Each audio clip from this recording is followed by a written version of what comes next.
Assalamualaikum warahmatullahi wabarakatuh. Shalom, Om Swastiastu, Namo Buddhaya, salam kebajikan.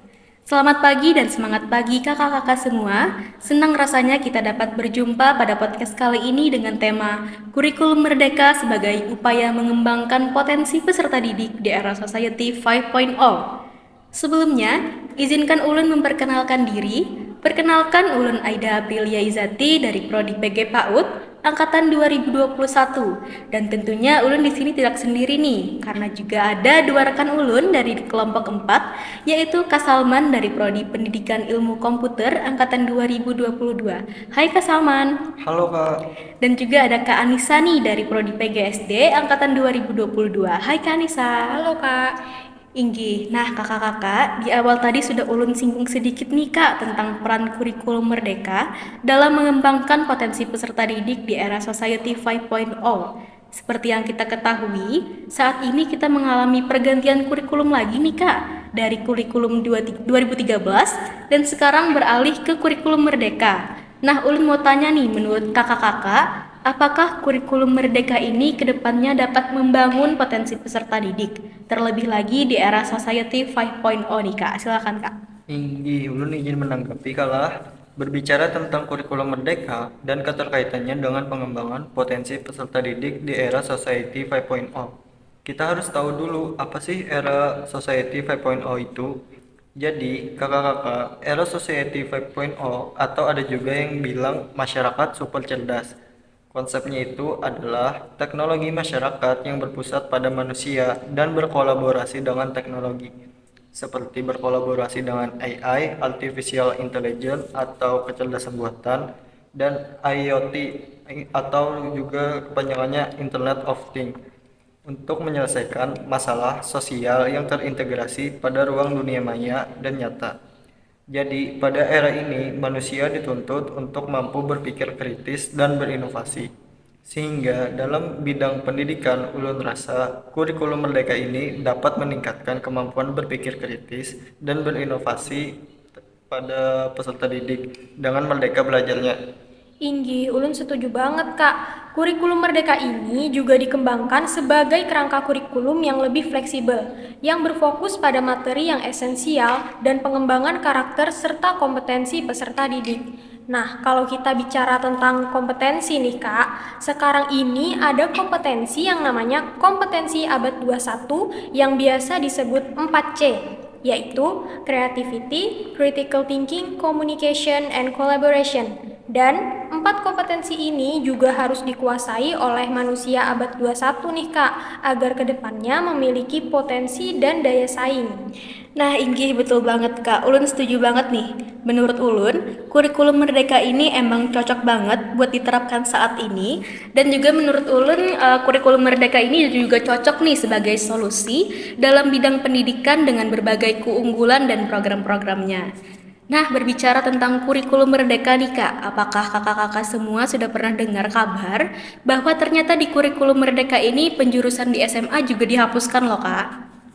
Betul tuh Kak, ulun sudah pernah mendengar kabarnya. Inggih, sebenarnya itu sudah dari tahun 2022 kemarin ya Kak. Dan juga sistem buat masuk PTN itu juga udah beda loh Kak di tahun ini. Kalau dulu kita pakai sistem seleksi SNMPTN, SBMPTN, dan Mandiri, sekarang sudah berubah jadi SNBP, SNBT, dan jalur seleksi Mandiri. Nah, inggih Kak, dan untuk SNMPTN tahun kemarin itu kita tidak bisa lintas jurusan ya Kak, dikarenakan harus sesuai dengan jurusan kita saat di SMA. Berbeda banget nih dengan SNMBP, kalau tidak salah kita bisa lintas jurusan ya Kak? Inggih, betul banget Kak. Kalau di SNBP, siswa boleh memilih prodi pada PTN yang sesuai dengan minat dan bakat walaupun lintas jurusan Kak. Nah, inggih Kanisa, mungkin di sini kita bisa lihat nih korelasi antara penghapusan penjurusan dengan penerapan sistem seleksi masuk PTN yang terbaru nih Kak. Inggih, dengan penghapusan penjurusan yang ada di SMA, maka pada kelas 10 siswa akan belajar mata pelajaran pokok saja Kak. Nah, kemudian di 2 tahun terakhir, yaitu pada kelas 11 dan 12, siswa dapat memilih mata pelajaran sesuai dengan minatnya. Kalau begini berasa banget nih Kak kemerdekaan dalam belajarnya. Karena menurut Ulun, ada beberapa orang yang memilih jurusan karena ingin menghindari mata pelajaran yang tidak diminatinya. Contohnya nih Kak, ada siswa yang memiliki minat pada mata pelajaran biologi, namun dia memilih masuk jurusan IPS hanya dikarenakan dia tidak memiliki minat pada mata pelajaran fisika. Padahal di bidang biologi minat dan potensinya itu tinggi. Sehingga saat masuk ke perguruan tinggi terpaksa nih dia harus masuk ke jurusan sosial. Kalaupun mau masuk prodi biologi yang sesuai dengan minatnya tadi, itu juga akan sangat sulit nih Kak karena lintas jurusan. Jadinya serba salah nih Kak. Inggi, setuju banget Kak. Menurut Ulun, itu juga salah satu faktor kenapa mahasiswa-mahasiswa yang ada di Indonesia banyak merasa salah jurusan. Karena mereka merasa jurusan yang mereka ambil tidak sesuai dengan minat, bakat, dan passionnya. Salah satunya teman Ulun merasa salah jurusan pada saat perkuliahan ini. Nah, kalau kasusnya seperti itu dari awal sudah merasa tidak cocok dengan jurusan tersebut nih Kak.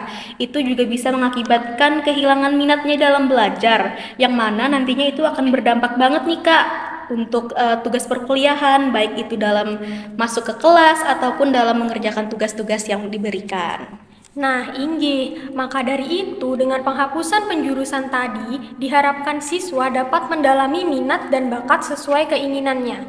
Siswa juga tidak harus bingung dalam memilih jurusan mulai kelas 10. Kalaupun masih bingung nih Kak, siswa juga punya opsi loh untuk memilih mata pelajaran dari jurusan yang berbeda dan masih sesuai dengan minatnya.